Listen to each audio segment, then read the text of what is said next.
இதிகாசங்கள் புராணங்கள்லேருந்து வந்தது தான். அது வந்து சொர்க்கம் அப்படிங்கிறதும் நரகம் அப்படிங்கிறதும் இது வந்து ஒரு ஒரு ஆன்மாக்கள் போய் ஸ்டாக் ஆகி நிற்கும்னு சொல்கிறாங்க. வள்ளலாரே சில இடத்துல எழுதிக்கிறாரு, சில குறிப்பிட்ட காலம் வரைக்கும் ஆன்மா போய் ஸ்டாக் ஆகி நிற்கும், அடுத்த பாடி எடுக்கிற வரைக்கும்.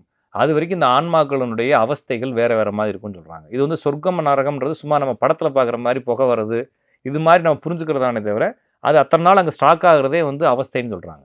ஓகேங்களா? இப்போ நம்ம ஆரம்பத்தில் இருந்த அவஸ்தை ஆன்மாவுக்கு போயிடும். அதுக்கப்புறம் உடல் வந்தால் தான் அது ஹாப்பியாக இருக்கும். அந்த உடல் வரது வரைக்கும் அந்த ஆன்மா அவஸ்தைப்படுன்றதை சொல்கிறாங்க ஒன்று. முகமதியத்தில் இம்மை மறுமைன்னு சொல்கிறாங்க.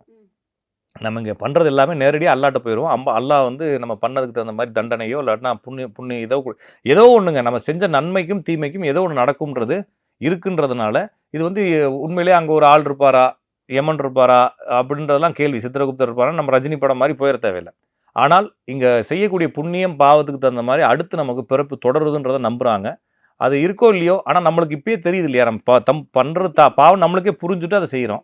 அவ்வளோதான் நம்ம எடுத்துக்கணுமே தவிர, இது சொர்க்கம் நரகம்ங்கிறது இருக்கிறப்ப தான் சொர்க்கம் வாழ்க்கை அப்படின்னு நம்ம புரிஞ்சுக்க வேண்டியது.